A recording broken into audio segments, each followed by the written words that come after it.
Awal tahun pasti selalu jadi semangat baru nih buat diri kita yang ingin menjadi lebih baik. Tapi kalian ngerasa nggak sih di awal tahun 2021 ini penuh dengan kejutan, terutama bencana. Terlebih untuk Indonesia yang saat ini kita pijaki.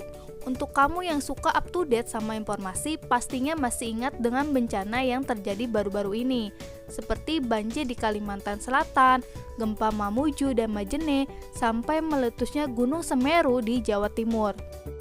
Dilansir dari situs resmi Badan Nasional Penanggulangan Bencana (BNPB), ternyata ada 263 bencana yang sudah terjadi sepanjang Januari 2021.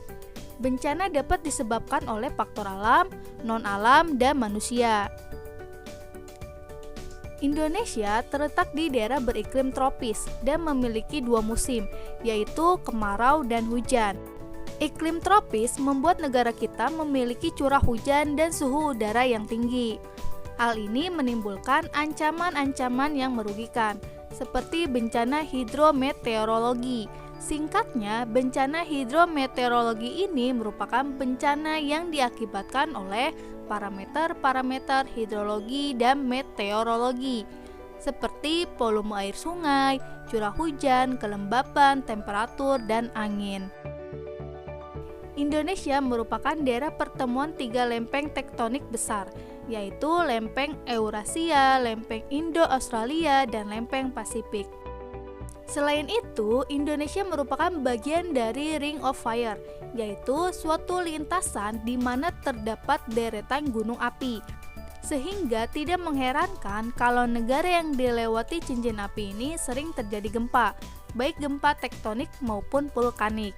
Nah, untuk kamu yang tempat tinggalnya berdekatan dengan gunung berapi, tetap waspada ya. Banyak sekali faktor-faktor penyebab terjadinya bencana alam di Indonesia. Gak heran kalau banjir di Kalimantan Selatan, gempa Mamuju dan Majene, sampai meletusnya Gunung Semeru di Jawa Timur bisa terjadi. Dengan kondisi alam Indonesia yang sudah kita ketahui, tentunya kita perlu waspada dan berusaha untuk memperkecil peluang terjadinya bencana. Bencana berdasarkan sumbernya dibagi menjadi tiga, yaitu bencana alam, bencana non-alam, dan bencana sosial. Bencana alam adalah bencana yang diakibatkan oleh peristiwa atau serangkaian peristiwa yang disebabkan oleh alam, antara lain berupa gempa bumi, tsunami, dan tanah longsor. Bencana non-alam adalah bencana yang diakibatkan oleh peristiwa atau rangkaian peristiwa non-alam, yang antara lain berupa gagal teknologi, gagal modernisasi, epidemi, dan wabah penyakit. Contoh sekarang yaitu COVID-19.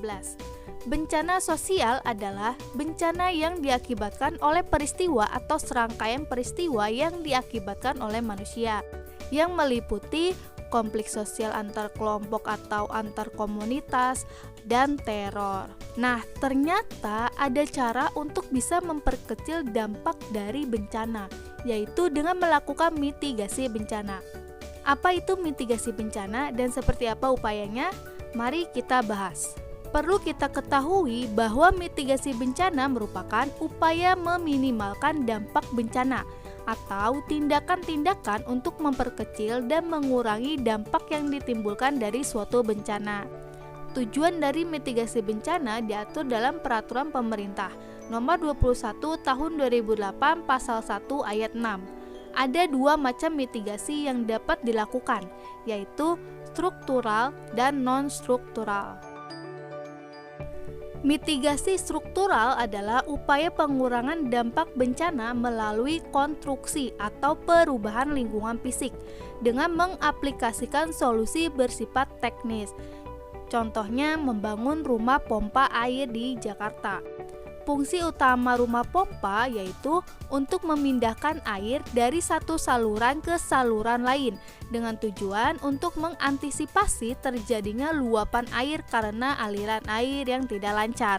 Dengan kata lain, rumah pompa merupakan salah satu media yang dapat digunakan untuk mengatasi terjadinya banjir dan untuk membantu mempercepat aliran air. Mitigasi non-struktural adalah upaya dalam mengurangi resiko dengan cara memodifikasi perilaku manusia atau proses alam tanpa memerlukan struktur teknis. Contohnya, sosialisasi mitigasi bencana menggunakan media sosial YouTube, Instagram, dan Twitter seperti yang dilakukan oleh BNPB Indonesia. Jika kita melihat dan belajar dari banjir yang terjadi di Kalimantan Selatan, gempa Mamuju dan Majene, sampai meletusnya Gunung Semeru di Jawa Timur, langkah-langkah apa saja yang harus diperhatikan oleh masyarakat Indonesia dalam mitigasi bencana? Secara umum, penanganan bencana terdiri dari pra-bencana, saat bencana, dan pasca bencana. Penanggulangan pra-bencana terdiri dari dua kegiatan. Pertama, perencanaan dan mitigasi. Kedua, kesiapsiagaan. Persiapan dan mitigasi merupakan tahap awal penanggulangan bencana untuk mengurangi dan memperkecil dampak bencana. Contohnya, memberikan penyuluhan atau sosialisasi waspada banjir melalui animasi kebencanaan, sehingga meningkatkan kesadaran masyarakat yang tinggal di wilayah rawan banjir.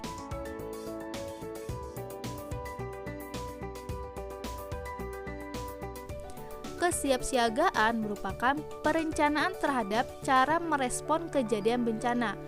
Perencanaan dibuat berdasarkan bencana yang pernah terjadi dan bencana lain yang mungkin akan terjadi. Contohnya, siap siaga menghadapi gunung erupsi. Kita harus mengantisipasi dan mempersiapkan diri sebelum erupsi gunung api benar-benar terjadi. Misalnya, mengetahui dan mengenali tanda peringatan di wilayah sekitar, mengetahui jalur evakuasi dan hafalkan tanda petunjuk arah jalur evakuasi menuju zona aman, membuat rencana evakuasi bersama keluarga, menyiapkan barang-barang penting dalam satu wadah dan mudah dibawa. Tujuannya adalah untuk meminimalkan korban jiwa dan kerusakan sarana-sarana pelayanan umum. Penanggulangan saat bencana disebut dengan tanggap darurat bencana. Kegiatan tanggap darurat meliputi: pertama, pengkajian secara cepat dan tepat pada lokasi bencana. Kedua, penyelamatan dan evakuasi korban bencana. Ketiga, pemenuhan kebutuhan dasar kelompok rentan serta pemulihan sarana dan prasarana.